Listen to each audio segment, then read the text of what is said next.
Jim, he said in a dazed way. what's the matter with you? The tall soldier turned and, lurching dangerously, went on. The youth and the tattered soldier followed, sneaking as if whipped, feeling unable to face the stricken man if he should again confront them. They began to have thoughts of the solemn ceremony. There was something rite-like in these movements of the doomed soldier, and there was a resemblance of him in the devotee of a mad religion. Try that again, please. Okay. And there was a resemblance in him to a devotee of a mad religion, blood-sucking, muscle-wrenching, bone-crushing. Get the picture? Like some way off tribal religion somewhere where they suck blood and take drugs and do weird things, marching or just on a trip. Okay. They were awed and afraid. They hung back lest he have at command a dreadful weapon. At last they saw him stop and stand motionless. Hastening up, they perceived that his face wore an expression telling that he had at last found the place for which he had struggled. His spare figure was erect. His bloody hands were quietly at his side. He was waiting with patience for something that he had come to meet. He was at the rendezvous. They paused and stood expectant.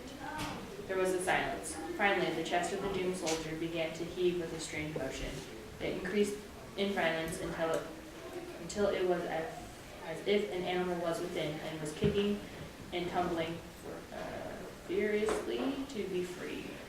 This spectacle of gradual strangulation made the youth writhe. Right.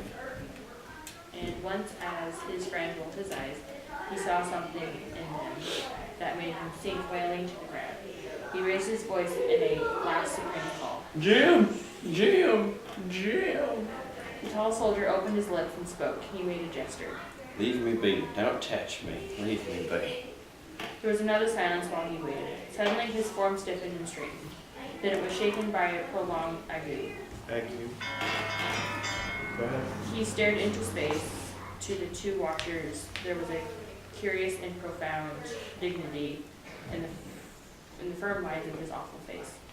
He was invaded by a creeping strangeness that slowly enveloped him. No, you said it right, enveloped. Okay. For a moment, the tremor of his legs caused him to dance a sort of hideous hornpipe. His arms beat wildly about his head in an expression of imp-like enthusiasm. His tall figure stretched itself to its full height. There was a slight rendering sound. There was a slight rendering sound. Not rendering. Rending. Yeah, rending sound. Then it began to swing forward, slow and straight, in the manner of a falling tree. A swift muscular contortion made the left shoulder strike the ground first. The body seemed to bounce a little way from the earth. God. Said the tattered soldier. The youth had watched spellbound the ceremony at the place of meeting. His face had been twisted into an expression of every agony he had imagined for his friend. He now sprang to his feet and, going closer, gazed upon the paste-like face. The mouth was open and the teeth showed in the laugh. As the flap of the blue jacket fell away from the body, he could see that the side looked as if it had been chewed up by wolves. The youth turned, with sudden livid rage, toward the battlefield. He shook his fist. He seemed about to deliver a philippic. Hell. The red sun was pasted in the sky. Man, look at this. Okay, so Henry just watched Jim Conklin die, and that was pretty graphic, wouldn't you say? Could you see it? I mean, can you see the man going into, and that's the point of reading, is to envision, to see. That's the point of language, is to help us to imagine. That had to be a traumatic experience, to watch that man take his last breath and fall over like a dead tree. That's his friend, his closest friend from home. This isn't just a wartime buddy, which is a strong bond. This guy, he knew, and they were friends prior to joining this regiment, and he just watched him die. Have you ever watched anybody die? Any of you? It's almost a surreal experience. And you never forget it. It's like, oh, that was weird. Strange. Anytime. This is how memories get embedded forever. Anytime an experience, anything that you have activates both your right and left hemispheres of your brain, your thinking and your feeling hemispheres. It will emblazon that image on your mind, on your psyche forever. If you've been in an accident, car accident, or you've had a traumatic accident as a kid, or if you ever watch somebody die, you're in a flood, in a fire, anything in which you felt like your life was in danger, it'll be there forever.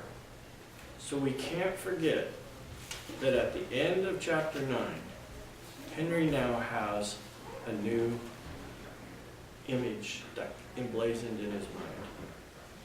And that's watching Jim Conklin topple like a felled fir tree. And mounts. From here on, we need to read with that in mind, okay? You need to keep this in mind.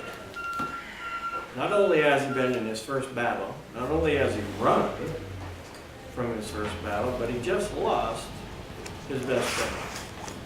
He's deader than a doornail, and he watched it happen. Okay? Pick it up tomorrow. We're way behind. Our paper due. You gotta move it. Papers due Monday. Worksheet is due Monday. Procrastination to its finest. You know why? Before any day. You know why it's due Monday? Because you have to do our papers this weekend. Who's that girl? What are you doing like? And got any extras? No different. I'll fail again. Bye, say hi to Riley. Hi, Riley. I'll talk to you tonight. That's not creepy. Oh, wait, I can do it. Oh.